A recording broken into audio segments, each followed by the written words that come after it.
Harinama, Harinama, Harinama, Eva Kevalam, Kalo Nasteva, Nasteva, Nasteva, Kakiranyata. Everyone.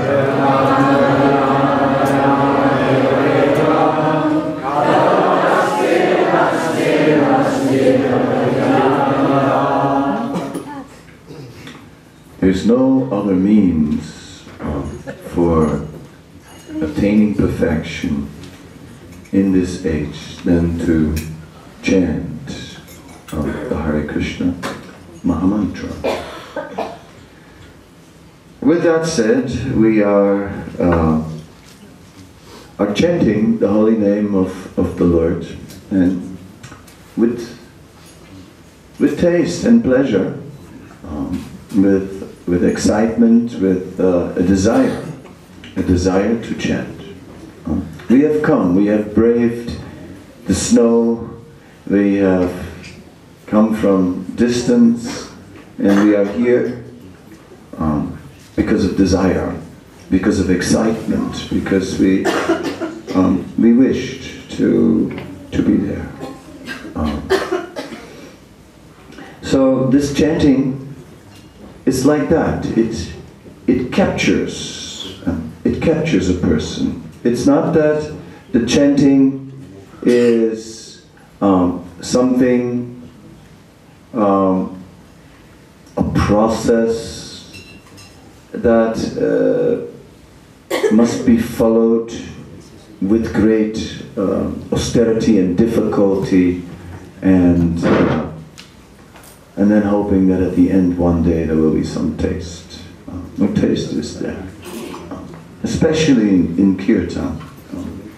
Because in Kirtan we are together, just like that story of our Vishnu Jan, who it is said that a devotee asked Vishnu Jan, "Why are you always so enthusiastic in Kirtan?" Vishnu Jan said, "I'm not always enthusiastic in Kirtan, but when I start Kirtan, people become enthusiastic, and that makes me enthusiastic."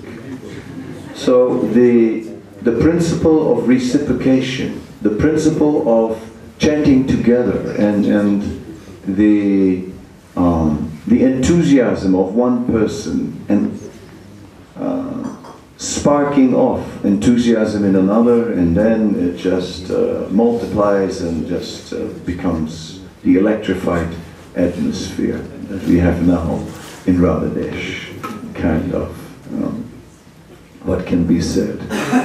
There are other times when we are alone with the holy name, early in the morning, with our japa mala, and that's different. At that time, we are thrown back. At that time, thrown back on ourselves. At that time, exposed for who we really are. Then we realize, I have no love at all. Hare Krishna. So, there are different experiences that we have in the chanting, but that there is taste, that is a fact. Because, for one reason, we're still doing it. We're still doing it. We didn't stop. Once started, we carried on. Even although sacrifice was involved, but we carried on.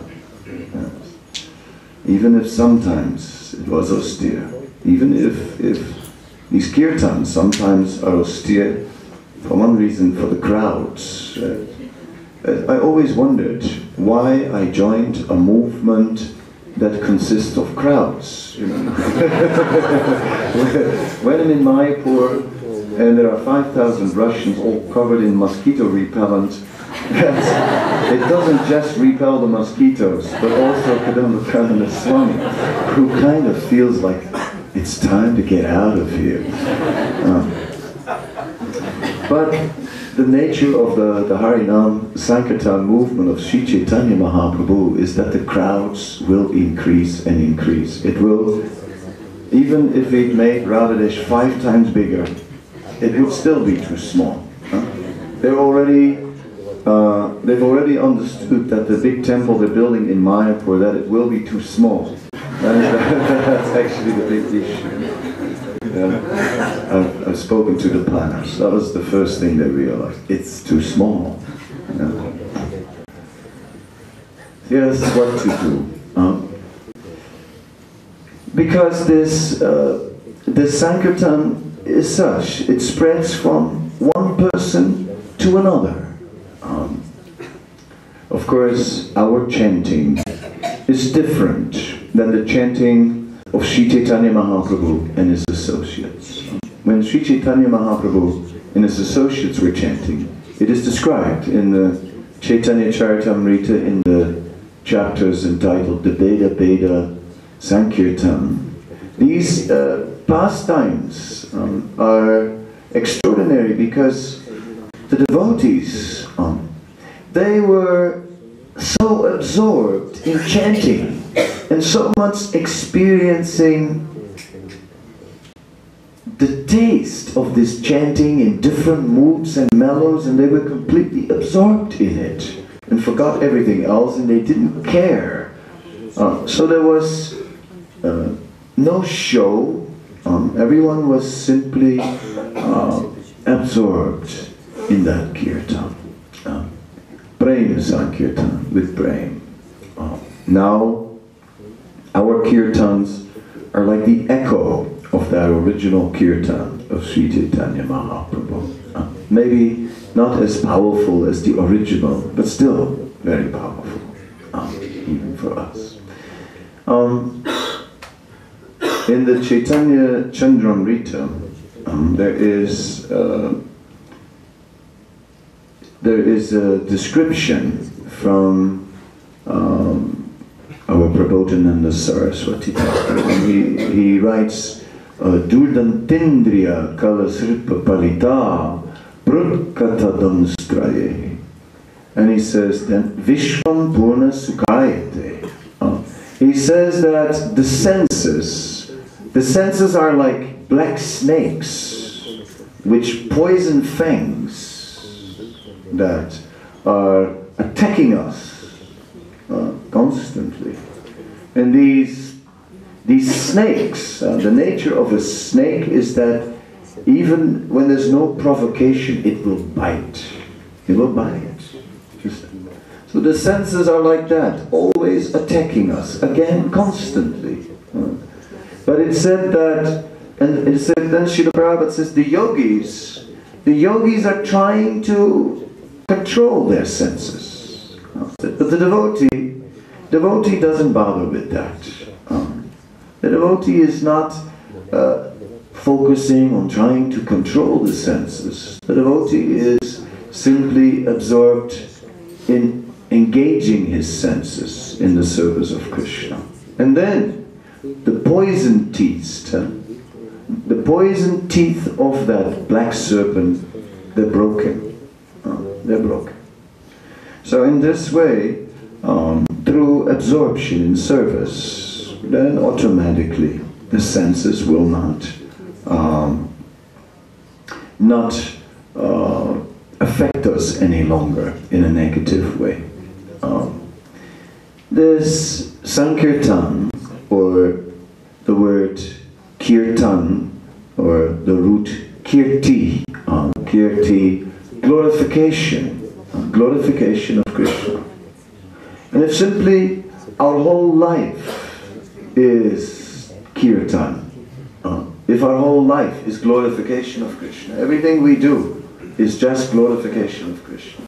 Not only the singing being Kirtan, but our life being Sankirtan. Every aspect of it, glorification of Krishna. Srila Prabhupada speaks about a young boy who is very impressed by a particular young girl and who desires to have a more have an extended relationship with that girl, and he wants to buy her a ring, and he's working, and he spends a whole week's salary on that ring. And Prabhupada says, actually, the whole week he had been thinking about it. The entire week he had, every day he was working and working and waiting for his paycheck, just waiting till he finally could buy that ring.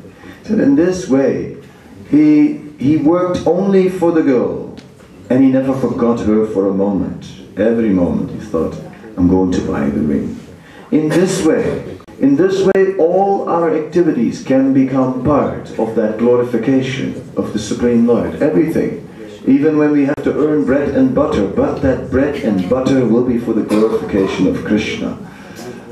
Whether it is like packing it up before we break loose in ecstatic dancing, or whether it is that we are donating our earnings for maintaining, for having a festival for the glorification of Krishna. It's linked. So everything becomes linked, and our whole life becomes dedicated to glorification of Krishna. Just like this building, one can just imagine the man that built this place to enjoy here, for his own enjoyment. My God, what kind of man was that? What kind of mind did he have? What did he think he was going to do here in this castle? And what would he be thinking if he would know what is going on right now in this castle? And we understand that he only built this castle.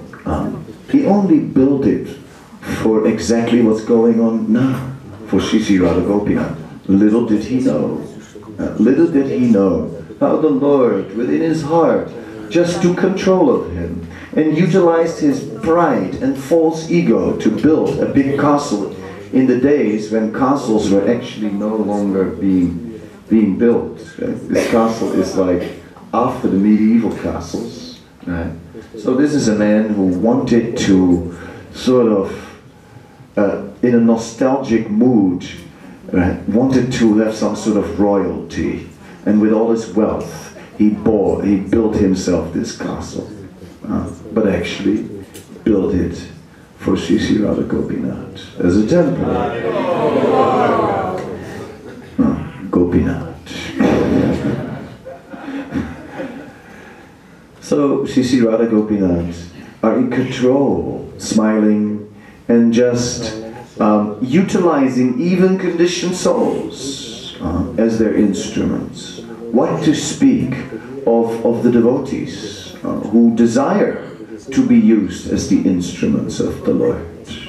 And this is how gradually the sadhaka, or the devotee who is engaging in devotional service in practice, is advancing.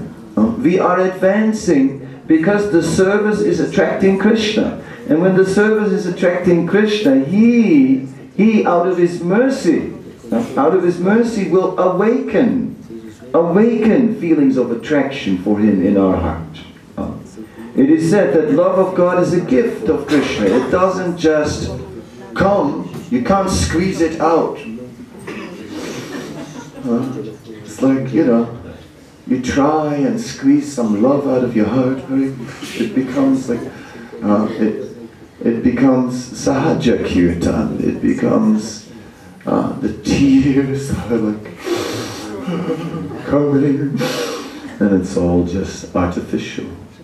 Because it is Krishna who will actually capture us. He will capture us. And not only, not only will Krishna capture his devotee, but the devotee will also capture Krishna. It is said in the Chaitanya Chandramrita of Srila Prabodhananda Saraswati, it is said there that in the stage of bhava, which is a very advanced stage of devotional service, where spontaneous love for Krishna is just bursting out of the heart, it said in that stage, Krishna is appearing in the meditation of the devotee. So I like this very much, and I think it's a very significant point, because Generally speaking, meditation for us means to somehow or other bring the mind back and focus it on Krishna, attentively. And we try to fix the mind on the holy name, and instead of somewhere all over the universe. And because the speed of mind is described in the Brahma Samhita, and with the speed of mind we can go anywhere very quickly. But to remain focused on Krishna only, Sarvaya Mana Krishna Padaravinda Yoga, to fix the mind at the lotus feet of Krishna, comes by engaging all the senses in the service of Krishna. This is actually what Srila Rupa Goswami describes. That is the secret of the nectar of devotion, or Bhakti Rasamrita Sindhu. The secret is engage all the senses in the service of Krishna. Become a Matpara devotee. It is said Ambarish Maharaj is described as the Matpara devotee, the devotee whose senses, all of them, his sense of hearing was in hearing about the Lord, his legs for moving to the temple, his hands for cleaning the temple of the Lord, his eyes for seeing the Lord, and I guess the tongue for, well, chanting and tasting prasadam, and like that. He engaged all his senses in the service of the Lord, and that is the secret, actually, the simple secret of Krishna consciousness. Because Kirtanya Sadahari is only possible for one who is more humble than a blade of grass, and for one who is more tolerant than a tree. And probably not so many of us are there yet. Things are agitating us all the time. Sometimes attracting, sometimes repulsive. One of the two. We are drawn to things, and we are trying to avoid things in this material world. That is the consciousness of sense enjoyment. Sankalpa vikalpa, accepting, rejecting, accepting, rejecting, accepting, rejecting the functions of the mind. Sankalpa vikalpa. Then we practice devotional service, a sadhana, and within it, moments of inspiration, within it, drops of nectar are there, right? The nectar of devotion describes what is called Chaya Bhav, and it's a Chaya Bhav, or the shadow reflection of Bhava. The shadow reflection of Bhava, it is said that one can get such a shadow reflection, such a momentarily experience of the ecstasy, not as strong as the full ecstasy of the self-realized souls, but a taste, a drop one can get for a short while. It is said such Chaya Bhav one can get from the Holy Dham. Just by being in the Holy Dham, one can get it. Whoa. Just in the Holy Dham, there are such drops of Chaya Bhav available. Or, Srila Rupa Goswami says, Chaya Bhav can be attained in the association of Vaishnavas who have it, who are in some level of advancement, and in their association, suddenly we also feel very transcendental. Some who have absorption, we also become absorbed in this way. We get our drops. We get our drops. And Krishna is Achyuta, the infallible. And in the Krishna book, in chapter 87, if I remember well, Krishna gives, Srila Prabhupada gives a definition of the name Achyuta and the name infallible. And he says Krishna is called infallible because he never fails to notice the smallest service rendered. Really, that's really something, you know, that warms the heart a little bit. Right? Okay, Krishna notices the smallest service. All right, it's not all in vain. Right? That's the point. All, whatever our attempts are, it's not all in vain. Krishna notices, and Krishna reciprocates. Now that I'm on the nectar devotion, let me tell the story of Draupadi, which is also there. And it is said that we all remember that Dusasana was trying to pull off Draupadi's sari in the assembly of the Kauravas, and that Krishna supplied unlimited lengths of sari. But what happened first is that Draupadi, first she held on to her sari with two hands, but there was Dusasana, you know, arms like thighs and muscles, kshatriya, you know, like, what could she do against a guy like that? You know, there's no hope, right? No chance to hold on to that sari. So then, right, Draupadi at one point just threw her arms up in the air. Right? Just okay, you know. I mean, while Dusasana is pulling the sari, right? So he's pulling the sari and she just throws her arms up in the air and she just didn't make any endeavor anymore to protect herself on her own strength. And she just called out, "Hey Govinda!" Hey Govinda. So when she called out, "Hey Govinda," at that time, Krishna started to supply the extra length of sari. Before, Dusasana was pulling it off, right? But then he started to supply the extra length.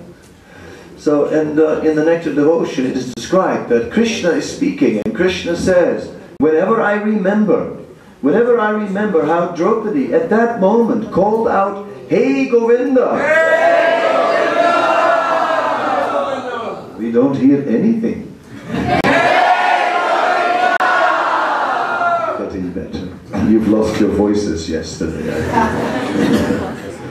Anyway, so when Krishna heard that, then Krishna says, when I remember that she called this out, then at that time, my appreciation for her increases. Now when I read that, above my head a light bulb started burning. You know those light bulbs, and one went on. And the reason is this: for years in the Bhagavad Gita, I had looked at the verse Neha Vikramunasasti Pratyavayana Vichyate Svalpamapiyasya Dharmasya Trayate Mahatobaya, that there is no loss or diminution in this process, and that whatever you do, and Prabhupada uses the analogy of the spiritual bank balance. This is our spiritual bank balance verse. And whatever service we've done, it goes in that spiritual bank balance. It's not lost, it just stays there. But, you know, my kind of materialistic mind was always thinking, well, bank account and so on. I was thinking, where's the interest? I was thinking, well, where's the interest? So for years, this question puzzled my mind, right? And then I came, you know how the mind is. You have these questions that you never dare to ask anyone, right? And this was one of them. So this was in my mind for many years. And then I came through the Nectar Devotion suddenly upon this pastime of Draupadi. And then, you know, yes, there it was. The light bulb started on us. Here it is. Here's the interest. The interest, I found it. Eureka, eureka, eureka. I found it, right? So I'm going to ask our Manohar, because he's sitting right opposite of me. And he has a lump on the head, and they say people like that, they're often good at mathematics. Manohar, what percentage?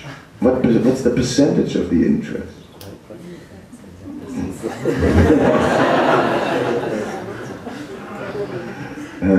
Tough, huh? Okay. Anyone can help him. Yes, and why? Because Krishna just every single Krishna, she says, yes, 100%, because Krishna sees every single moment and he gives as much as he can. Yes, and it says, Krishna said, whenever I remember. And Krishna is not known to be forgetful. He's not known to be forgetful. He never forgets. He remembers everything. That's also mentioned. Therefore, Krishna doesn't forget. Whenever he remembers, his appreciation is increasing. So this is Krishna's reciprocation for devotional service. He notices the tiniest little bit of service, and whenever he remembers, his appreciation is increasing and increasing. So, you know, it was already warming the heart when I heard Achyuta. By now my heart is really warming up. And in this way, Krishna is actively encouraging us throughout the entire process. And that's very nice. Then when the devotee starts to get more and more mercy from Krishna, he develops more and more taste in devotional service. When the devotee begins to understand that the secret for developing taste is service to the Vaishnavas. Susho sadadana shavasudeva kataruchi sanmahatse vyapi viprapunya tirtani sevya. To get Vasudev kataruchi, or taste for hearing about Vasudev, one must serve the Vaishnavas. So when the devotee becomes the servant of the Vaishnava, the property of the Vaishnavas, dedicates his life to serving the Vaishnavas, especially the great acharyas, then such a devotee becomes advanced. Then when one faithfully takes up this process of always glorifying Krishna, at one stage one may come to bhava. And then in bhava, no longer do we have to fix the mind on Krishna, but Krishna actually appears in the meditation of the devotee. He's present. And then we find in remembrance of our acharyas descriptions thereof. Like, for example, in the Bhakti Ratnakara there are many stories about the Goswamis and how Krishna appeared in their lives. Sanatana Goswami, well, Rupa Goswami was writing this particular passage about Radharani, and he compared her hair to a black snake. So, you know, and then he gave the manuscript to Sanatana Goswami, sort of in the middle of the day, and Rupa Goswami went for his bath. And then Sanatana Goswami was looking at the manuscript, and when he read through it and he saw that Radharani's hair is like a black snake, that's not appropriate. That's not right. That cannot be. I have to speak to him about that. Anyway, he put it aside and he was sitting in a particular place on Radha Kund, chanting. And then just on the other side of the Kund, he saw these young girls playing. And then suddenly he saw a black snake on the back of one, and he called out, "Black snake!" So all the girls, a big consternation, where, what, you know? And he ran in that direction and said, "On her back, look." And all the girls said, "Ah, that's her hair." And then the girls disappeared from his sight. So later, when Rupa Goswami came back from his bath, and he said, "How did you like my writing?" Sanatana Goswami said, "Very much, especially that part about the black snake." In this way, our acharyas were not just trying to remember Krishna. They were not just trying to force their mind. They were not just trying to squeeze some love out of their stone-like hearts. Krishna was so attracted to them that Krishna appeared in their meditation. And this is the nature of devotional service. It is Sri Krishna Akarsani. Even the smallest devotional service attracts Krishna. Some mercy. Bigger devotional service, bigger mercy. Still more devotional service, more mercy. Like wholehearted devotional service, Krishna starts to now flood with mercy. Right? So in this way, we are again and again appearing here, and then we see eagerness in devotees, which we should not underestimate. Like, you know, yesterday, just one tune, only one tune, I remembered in the evening. That was still playing in my head, was Yadubar's tune. All the other tunes, sort of super good tunes, you know, but only one tune stayed in my head, Yadubar's tune. So much eagerness, you know, so much eagerness to come there and chant. Boy, he was in bad shape, wasn't he? He's not in good shape on his crutches, on a crutch, and sort of, yeah, elderly, weak, but such a desire that, yes, I was thinking about that. So like this eagerness is actually where what Krishna is seeing. He sees the eagerness. Tatra lulyam api mulyam ekalam. It is the root for attracting that mercy of Krishna. Our eagerness to serve. Not our eagerness to have bhava. Not our eagerness to see Krishna, I want to see Krishna. No, our eagerness to serve. Our eagerness to serve.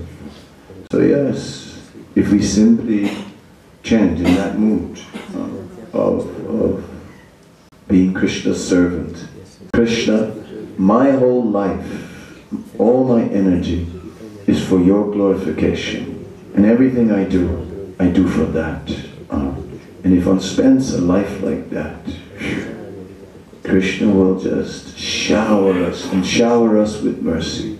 And then, before I ask for questions, I kind of end with that example that Prabhupada gave. Krishna has 10 arms, he said. Krishna has 10 arms. He said, if you hold on to your material attachments, right, how can you stop him? You have it on the one arm and you try to block him with the other arm. He has 10 arms. He gets around you, on top of you, everywhere, and he's got it out of your hand in no time. Right? So whatever Krishna wants to take from us, there's nothing we can do. Therefore, let go. Let go. And then, when we let go of all our false possessions, our false pride, our false hopes, our small, petty, little things that are so important to us, if we let go, then Krishna has 10 arms. Then Krishna will give, and when he starts giving with 10 arms, he gives more than we can hold. More than we can hold. Krishna gives beyond our dreams. In the material world, you know, I don't know if you also experience that, but anyway, my father, I would every birthday make my list, you know, all the gifts, and I was quite specific about it. I wrote down what I wanted, you know, brand number and serial number and everything, you know what I mean? I mean, it was all on there, you know, everything. And then what my father did, you know, he would give me a gift, same brand, but a cheaper serial number.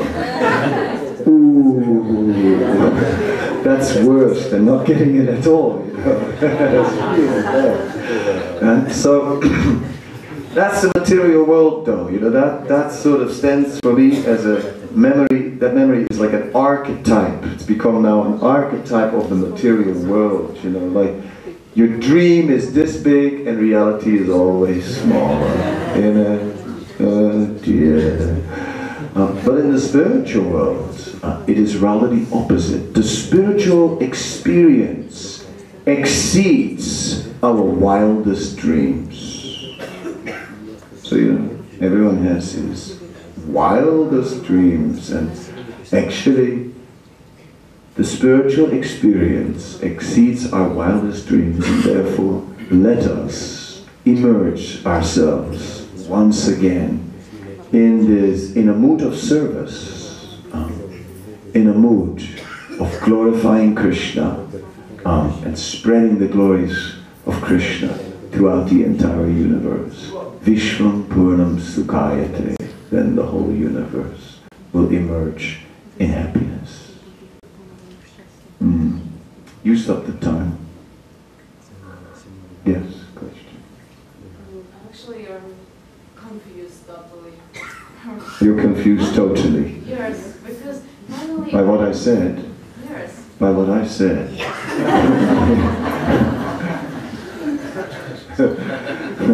Was a successful class then. Because I had finally this book where I'm so thankful I have that Follow the Angels. You read the book Follow the Angels. Yes, and in this book it's clearly explained that we are so small and we are the only our task is to serve Krishna very humble. In the book it is explained that we're so small and our only task is to be very humble. Yes, and when we are serving Krishna we cannot think about these percentages because when we are putting money on the account, when we are putting our money on our account in the bank, why we are doing that? For the so that is I see. Krishna. Okay, I can see where you're coming from. There's only 2 minutes left before Mama will pull me off the Vyasa. So, can I answer? I think I got it. The percentages. Yes, but we cannot serve Krishna. I got it. I got it. No fruitive intent. Yeah. So she's saying, I spoke about percentages and so on, the fruit intent. I've been exposed. She's exposed me here in front of all of you as like one of fruitive intent. Just I'm always thinking of percentages. Well, yes. No, it's not that we are meditating on the percentages, but you know, a metaphor, right? A metaphor is a comparison, an analogy. It's like we compare the spiritual reality to the material world, and a metaphor. There are 2 types of metaphors I've learned from an academic. Yeah. There are decorative metaphors that are just like, you know, beautifying, and then there are cognitive metaphors. Cognitive metaphors are analogies that have meaning, and you know, they are not just decoration, they have meaning. So when we say a spiritual bank account, then the metaphor becomes more rich if you can apply it in many steps. Just listen for a sec. So, therefore, when we are applying the interest percentage, we're not applying that out of a spirit of fruitive result, fruitive intention, no. We're just applying that in a spirit of exploring the amazing wonder of Krishna. Even although, as it says in Follow the Angels, we are so small and we are so insignificant. But we are exploring the amazing nature of Krishna's mercy. As Sri Chaitanya Mahaprabhu said, Sri Krishna Chaitanya Daya Karaha Vichara Vichara Karita Chitta Bhava Chamatkar. This is what they do at 8:45, they turn off the mic.